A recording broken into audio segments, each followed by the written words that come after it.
7h37, bonjour Adrien. Bonjour Bruce. Votre invité ce matin, Emmanuel Grégoire, député PS et candidat à la mairie de Paris, auteur du livre Aimer Paris aux éditions Les Petits Matins. Ça sort dans quelques jours, le 22 janvier. Bonjour Emmanuel Grégoire. On va parler dans un instant de ces municipales, en effet, qui ont lieu les 15 et 22 mars prochains. D'abord, un mot rapide du budget, puisque vous êtes également député. On a appris cette nuit que le gouvernement annulait les journées de débat prévues aujourd'hui et lundi, faute de voir une majorité se dessiner à l'Assemblée. Il va devoir choisir entre le 49.3 et les ordonnances. Pour le dire simplement, c'est deux manières de faire passer le budget sans vote. Est-ce que ça pourrait être pour vous acceptable, si le contenu est acceptable, ou est-ce que 49.3 ou ordonnance, ça veut dire forcément pour le PS, motion de censure ? Sur les ordonnances, ça veut dire forcément censure, puisque sur les ordonnances, il ne peut pas y avoir d'amendement ou d'enrichissement ou de correction du budget tel qu'il a été initialement déposé. Il est à l'évidence totalement inacceptable pour nous en matière de pouvoir d'achat, de services publics, d'exemption d'efforts pour les plus riches. Et sur le 49.3, ça dépend évidemment de la copie finale, puisque le gouvernement peut y intégrer toute une série d'amendements. Et donc, nous allons vivre évidemment des heures décisives. Donc, il va encore y avoir une discussion sur le fond pour voir s'il y a ce qu'on appelle un accord de non-censure possible sur le 49.3. Absolument. Vous êtes donc candidat à la mairie de Paris, candidat socialiste, mais à la tête d'une union très large à gauche, quasiment toute la gauche aurait les filles, pour le dire assez simplement, avec les écologistes, les communistes. Vous êtes également en tête dans les sondages, devant la candidate LR et actuelle ministre de la Culture, Rachida Dati. Est-ce que c'est une adversaire que vous respectez ? Je respecte d'abord tous les adversaires, parce qu'en démocratie, c'est quand même sain qu'on puisse avoir des campagnes électorales. Après, je peux avoir des nuances sur la personnalité et sur la façon dont elle conçoit la vie publique, que ce soit d'ailleurs dans l'exercice de ses responsabilités, mais aussi dans les nombreuses affaires judiciaires qui sont les siennes. Mais ce que je souhaite surtout, c'est que nous, dans notre collectif, on a fait une large union, c'est qu'on puisse surtout débattre avec les Parisiennes et les Parisiens, débattre du fond. C'est ça qui m'intéresse plus que de parler de mes adversaires. Le fait qu'elle soit ministre et candidate, ce ne sera pas un sujet de campagne pour vous. Elle peut être ministre et candidate dans cette campagne. Déjà, le fait qu'elle soit ministre et renvoyée en correctionnel pour corruption est un sujet en soi, parce que c'est la première fois dans l'histoire de la République qu'on tolère un tel manquement à l'éthique, y compris dans la capacité à exercer sereinement son mandat. Mais je crois qu'il y a une grande confusion. Après, dans toute chose, en ce moment, on a l'impression qu'il y a une confusion au niveau du gouvernement. C'est pas sain qu'on soit à la fois candidate et ministre de plein exercice. On fait forcément pas bien l'un des deux, et sans doute souvent les deux. Ça fait 25 ans que le PS dirige la ville de Paris avec Bertrand Delanoë puis Anne Hidalgo. Est-ce que ce sont deux modèles que vous allez défendre dans cette campagne, ou est-ce que vous êtes là aussi pour dire « je vais corriger ce qui a été raté » ? D'abord, je suis très fier de cette histoire. Cette histoire, elle a protégé Paris, elle a protégé les classes populaires, elle a protégé les classes moyennes. C'est notamment un effort historique qui a été fait sur la question du logement, qui a été fait pour la transformation écologique de la ville avec Anne Hidalgo. Et donc, beaucoup des choses qui ont été faites m'inspirent, et on continuera évidemment à s'en inspirer. Après, il y a des ratés. Il y a bien sûr qu'il y a des ratés, il y a toujours des ratés. On ne fait jamais les choses parfaitement. Il faut pouvoir l'analyser avec lucidité. Et vous pensez à quoi, par exemple ? Je pense qu'en matière d'entretien d'espace public, de propreté, on peut encore améliorer les choses. Je pense en matière de sécurité. Je pense en particulier au sujet des violences sexuelles et sexistes contre les femmes dans l'espace public. Bref, il y a plein de choses. Mais la vie, c'est comme ça. Le monde change. Il y a de nouveaux enjeux, de nouveaux défis. Notre objectif à nous, c'est de répondre aux attentes des Parisiennes et des Parisiens. Et donc on est allé depuis des mois à leur rencontre pour discuter de ce qui allait moins bien, de ce sur quoi ils nous attendaient, et c'est à cela qu'on entend répondre. La propreté, c'est vrai que c'est un sujet, on va dire, très grand public, pour les Parisiens, pour les touristes aussi. Puis ça a été un sujet de buzz il y a quelques semaines avec cette vidéo de Rachida Dati sur un camion d'éboueurs qui a fait des millions de vues. Alors, le candidat Horizon Renaissance, qui est l'un de vos adversaires également, Pierre-Yves Bournazel, s'est aussi exprimé. Lui, il dit qu'il faut privatiser les services de propreté.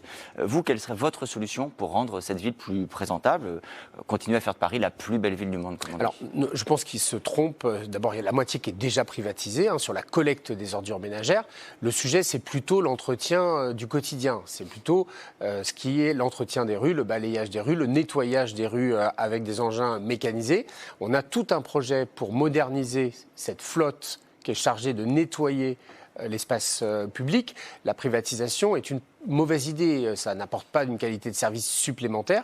Ce qu'il faut, c'est aussi mieux sanctionner les incivilités, parce que si on est confronté à une telle entre guillemets, malpropreté d'espace public, c'est parce qu'il y a des endroits où il y a trop de monde, et donc quand il y a trop de monde, il faut mettre beaucoup plus de moyens pour ramasser, et puis plus sanctionner les... C'est-à-dire mettre des amendes dans la rue quand c'est quelqu'un notamment jette mettre un papier, des amendes. Je veux dire, les gens qui, sans faire attention, jettent leurs mégots, ce sont les gens qui ramassent pas les déjections canines, ce sont les gens qui déposent des encombrants alors que nous avons un service gratuit de ramassage. C'est toute la chaîne, c'est de la prévention. C'est des moyens d'intervention pour mieux nettoyer notamment les endroits qui sont beaucoup utilisés, dans lesquels il y a beaucoup de fréquentation. Et puis, c'est enfin de la sanction pour essayer d'accompagner des changements de comportement et un respect plus partagé de l'espace public. On peut souhaiter sur le papier à tous les candidats de gagner dès le premier tour, mais bon, c'est assez rare en matière de politique et c'est mal parti dans cette élection-là aussi.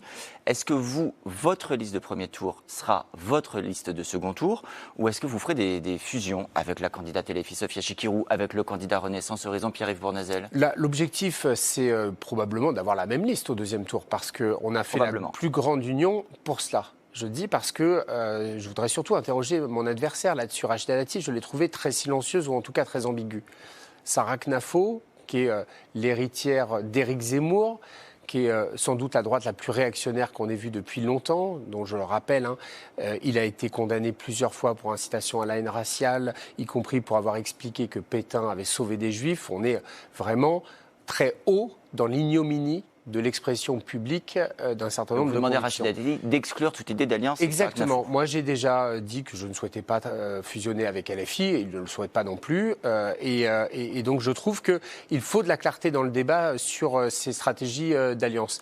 Et donc, nous avons précisément fait l'union la plus large possible pour faire en sorte que les Parisiennes et les Parisiens nous donnent de la force et qu'on puisse se maintenir tel quel au deuxième tour. Mais les Insoumis, pour vous, ce sont des ennemis ou ce sont malgré tout des camarades de gauche, même si vous avez des options différentes? Alors, c'est à eux qu'il faut le demander. Moi, j'ai retenu Sophia Chikirou. Mais je vous réponds, enfin, ma position est connue. Sophia Chikirou a dit qu'il ne fallait plus qu'il y ait de maires socialistes, donc de maires de gauche à Paris, parce que, évidemment, l'élection se jouera entre Rachida Dati et moi. Voilà. Elle dit que nous sommes allés trop loin en matière de transition écologique. Et donc,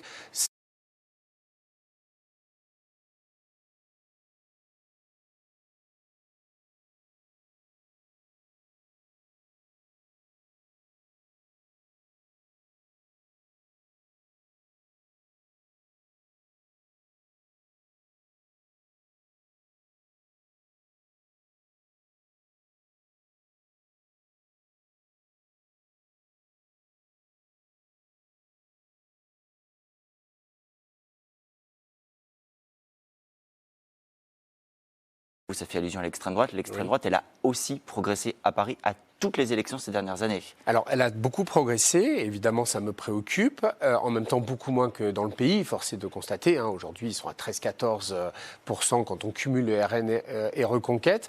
Ça traduit évidemment beaucoup d'inquiétudes, ça traduit des attentes, ça traduit une forme de sentiment de déclin. Et nous, ce qu'on veut, c'est sortir de cela. Nous, ce qu'on porte, c'est l'idée que Paris est à vous, Paris est à tout le monde. Paris accueille depuis des siècles des immigrations du monde entier et le fait dans une très belle alchimie. Il faut avoir en tête tout ce que l'immigration a apporté à notre pays dans une ville où un quart des habitants ne sont pas nés en France. C'est une fierté que nous allons porter avec beaucoup d'ambition. Et oui, il y a une tentation de repli réactionnaire.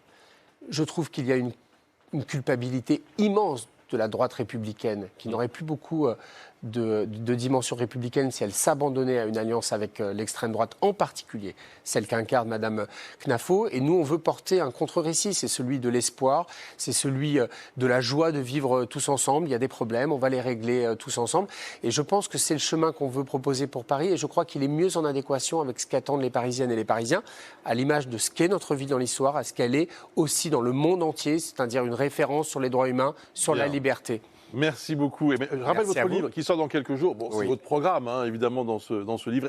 C'est pas tout à fait mon programme. C'est aussi un témoignage de ma relation à cette ville, qui est aussi celle de tant de Parisiennes et de Parisiens. Ce que je voulais dire, c'est que ceux qui veulent connaître votre programme, quand même, seront, mieux me connaître. seront évidemment intéressés par ce livre. Merci aussi, Adrien.